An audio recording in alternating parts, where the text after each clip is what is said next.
ようこそ。今日はリフム工事で失敗する芸人あるあるに18選をご紹介します。1、まずは計画不足。間取りや予算をしっかり考えないと後悔します。2、次に DIY での挑戦。専門家の力を借りることも大切です。3、塗装の失敗も注意が必要。色選びや下地処理を怠ると見栄えが悪くなります。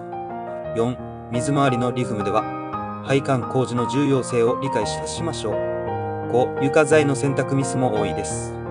耐久性やメンテナンス性を考慮しましょう。6、電気工事もミスのもと。安全基準に適合しているか確認しましょう。7、窓サイズの間違いもよくあるトラブルです。8、リフム業者の選定でも慎重に。信頼できるプロを選ぶことが大切です。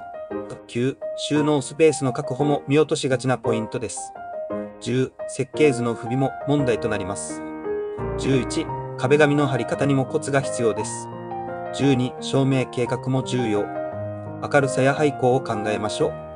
13、階段の安全性も重視しましょう。14、風通しを良くする工夫も必要です。15、リフムの際はリフム前の写真を撮ることをお勧めします。16、壁のクラックや湿気にも注意が必要です。17、フローリングの貼り方も重要なポイントです。18、インテリアのコーディネートにもこだわりましょう。19、予算オーバーにならないようコスト管理をしっかり行いましょう。20、予定よりも工期が長引くこともあります。21、家具配置にも工夫が必要です。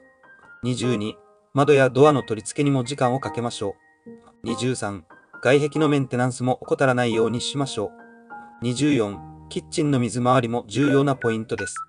25、リビングの広さや使い勝手にもこだわりましょう。26、ホームシアターや音響設備の設置も上手に行いましょう。27、エクステリアにもこだわりを持ちましょう。28、リフム後のメンテナンス計画も立てておきましょう。以上がリフム工事で失敗する芸人あるあるに18選でした。皆さんもこれらのことに気をつけてリフム工事を成功させてください。他にも気になることはありますか？よければコメントで教えてください。